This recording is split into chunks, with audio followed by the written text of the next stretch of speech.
cette nouvelle vidéo dans Des livres dans mon cœur. Aujourd'hui, j'ai le plaisir de vous présenter un roman de Melissa d'Acosta, Les lendemains, paru au livre de poche en août 2021. Alors, Melissa d'Acosta, vous la connaissez tous et toutes. Et donc, Melissa d'Acosta n'a pas besoin de mes vidéos pour vendre des livres, évidemment. Mais je ne peux pas résister au plaisir de vous le présenter, vu le gros coup de cœur que ça a été pour moi. Et en ce qui me concerne, je n'ai pas lu tout Le Bleu du ciel, qui est le premier roman de Melissa d'Acosta qui a été le plus lu. Mais j'ai lu le troisième, Je revenais des autres. Celui-ci, c'est donc le deuxième roman de Melissa d'Acosta. Alors, dans ce roman, Melissa d'Acosta met en scène un personnage principal qui se prénomme Amande et qui a vécu un deuil terrible et qui doit faire tout un travail de deuil. Et pour ce faire, elle fait une pause dans son emploi, elle déménage, elle s'installe dans une location en Auvergne et voilà, elle s'isole un petit peu.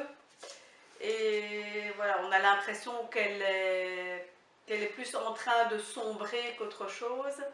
Et je vais dire que c'est par moments un petit peu dur, mais c'est un roman qui est réaliste sur ce point-là, parce que le deuil, il comporte différents stades, et voilà, c'est bien relaté, c'est bien décrit dans cette histoire qui concerne Amande.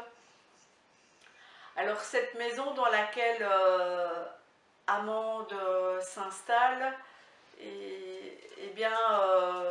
a eu une propriétaire qui est décédée, qui a laissé pas mal de choses, dont des calendriers avec tout ce qu'elle faisait dans son jardin, les recettes éventuellement qu'elle pouvait faire avec ce qu'elle avait récolté dans son jardin. Et donc Amande va un petit peu se consulter tous ces calendriers et voilà, essayer un peu de voir comment vivait la propriétaire des lieux. Et petit à petit, voilà, elle va peut-être un peu reprendre pied, mais ça, voilà, vous découvrirez un peu voilà, ce que ça permet, si ça lui permet d'avancer ou pas.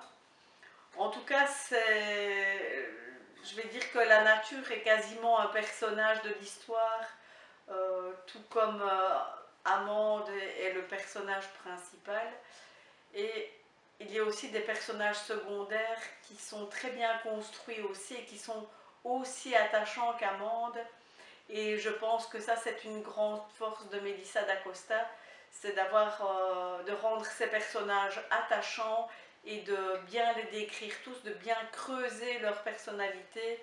Et voilà, c'est vraiment une façon je vais dire, de faire qui vraiment rend le roman tout entier attachant. Et donc je ne peux que vous recommander sa lecture. Je vous rappelle son titre, Les lendemains de Melissa d'Acosta, au livre de poche. Alors en attendant une prochaine vidéo, surtout lisez